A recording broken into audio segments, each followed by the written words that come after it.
Hello everyone, welcome back to my channel. Thank you so much for tuning in. Let's get into it. Let's not even prolong the time, okay? This video is about my 6 rounds of chemo, carboplatin, doxycycline. I also did Keytruda immunotherapy while I was doing the 6 rounds of chemotherapy. I did chemo every 3 weeks, again for 6 rounds. The day before I started chemo, I had to have a new port put in. I had this port put in. Now this is where my old port was, but the doctor said that I didn't need it in 2021, in 2020, so he removed it, and guess who needed it? So they put a new port in. It was a really good experience. They put it in, and while I was under anesthesia, they accessed the port, which means that they put the line in. So when it was time for me to have my labs done or have my infusion, they wouldn't have to be doing all of this trying to figure out where to stick the needle. It was already in there. We were already ready to go. So the day for chemo comes. Me and my mom are in Atlanta, of course. Like I said, the day before I had the surgery to put my port in, and then the following day I started chemo. So I got to the hospital, I did my labs. After labs, I saw my oncologist. After seeing the oncologist, she releases me to get the infusion. So it was cool. I didn't have any complaints, no issues. My only issue, well, any issues related to that, the only issue that I had is that I did not pack my lunch, and I didn't go and get my food before I went up to infusion. I should have done that because I knew that I was going to be so hungry. From the first time I had chemo, as soon as they put my pre-meds in, when they give me the Benadryl and the steroids, it is something about them that make me ravenously hungry. Like, I can't focus. I need to eat. And I don't want to eat like a little, nothing, no little snack. I need to eat, okay?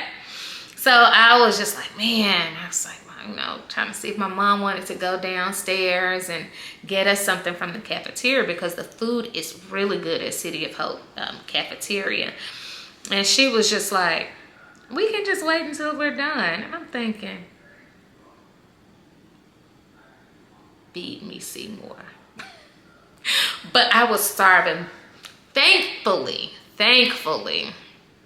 I did not have to wait, because my nurse let me know that they had food up there in the infusion area, and they have a refrigerator with sandwiches, chips, ginger ale, water, graham crackers, peanut butter, just an assortment of things. And I wanted all of it because I was starving, and I ate all of it. I ate so much and went right to sleep. I didn't have any issues with my infusion, slept right through it. At the end of the infusion, they put the dreaded Neulasta on my, they put it on my arm.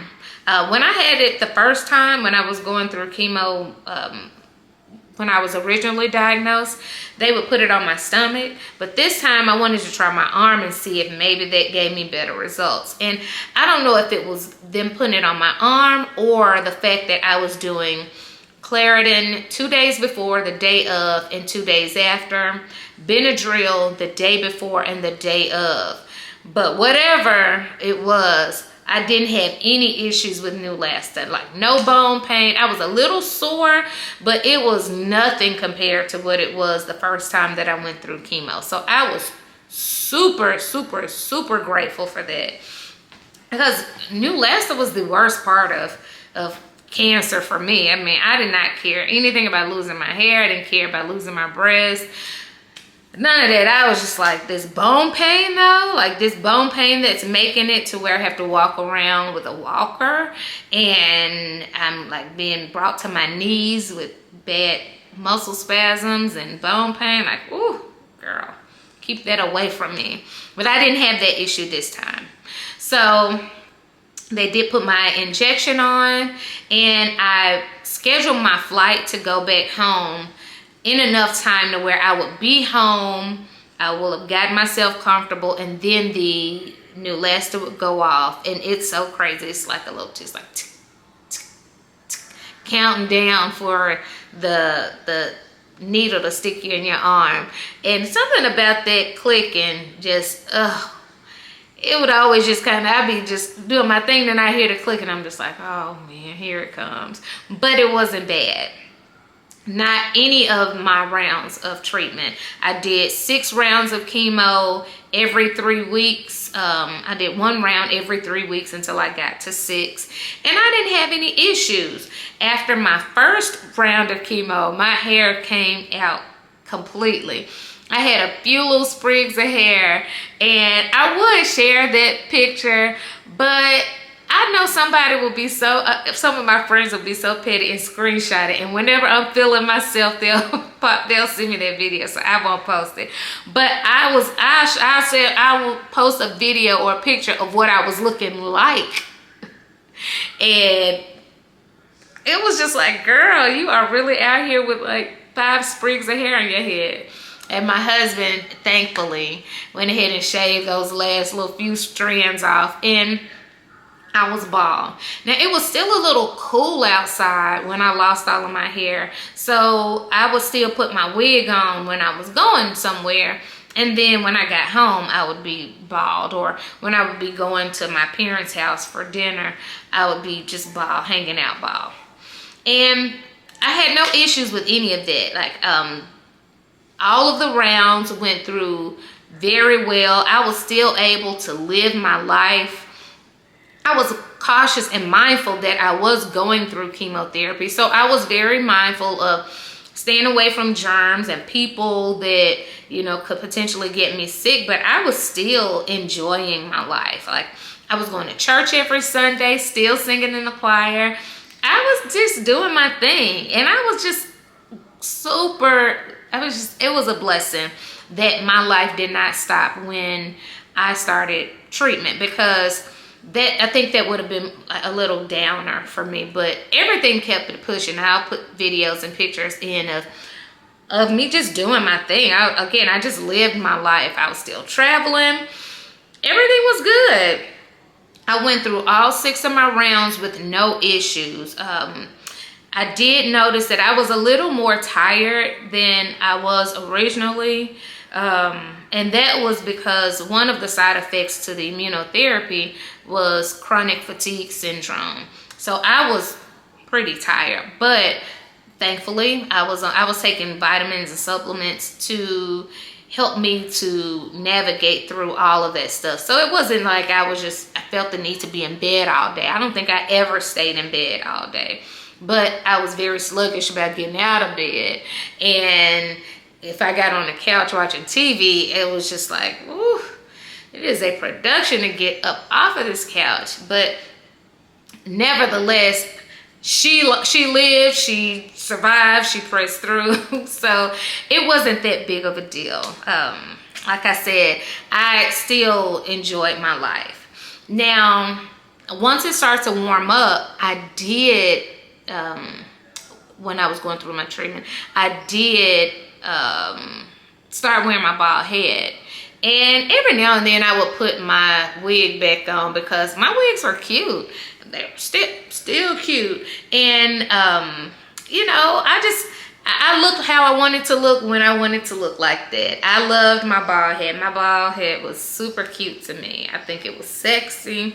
And as a matter of fact, even after I was done with treatment, I was still shaving my head for a little while, because it was so hot outside. And I was just like, I'd rather go ahead and keep my head bald and cool off a little bit, because also with the immunotherapy, it really did kick in the hot flashes.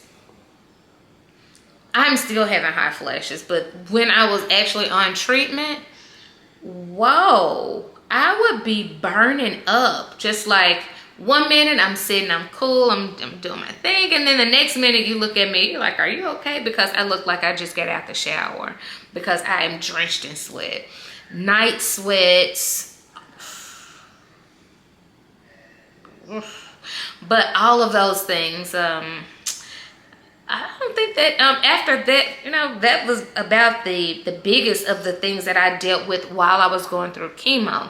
Now, in my next video, I will talk about me continuing the immunotherapy, because I did continue immunotherapy every 3 weeks for a year. And then I started the chemo pill Xeloda. I did Xeloda again. And so I'll talk about all of those in my next video. But real quick, let's get into this hair, okay? And this is not an ad or anything, but if you're a cancer patient or someone suffering from alopecia and you choose to wear wigs, like I know, it's very important for your wig to look like a regular hairstyle and not look like I'm sick, I lost my hair, and so I had to put this dreaded wig on to cover my head. You don't want to look like that. So what I did, and this has nothing to do with the video and all this stuff before, but I just wanted to just throw this in for free. What I did, and what I still do, because my hair is still growing back, and I'm still wearing wigs, but I would order a wig wherever I got the wig from. Most of my wigs came from Simply a Lady on Instagram or Facebook. I think she might be on Facebook.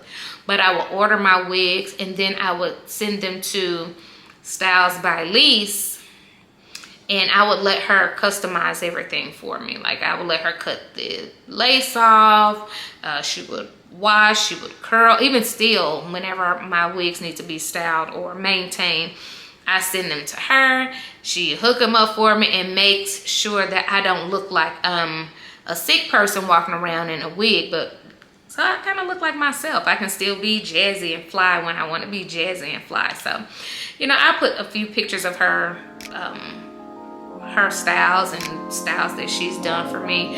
I will do that, post some snippets and how you can contact her, because you might want to send your wig to Styles by Lise. My hair, again, my hair is growing back, so she's also doing my hair, washing it, conditioning it, braid it down so that I can plop this wig right back on, baby, because I'm stuck in these wigs. I don't know that you will ever see my hair again, and maybe not, whatever. Anywho, that's all that I have for today. I'm not gonna ramble on, but that's all that I have. And again, thank you for tuning in. I hope to see you next time. I hope that you will see me next time and be encouraged to live your life. Live positively. Positivity is medicine, okay? Don't let anybody or anything take you from your positive place. I love you all.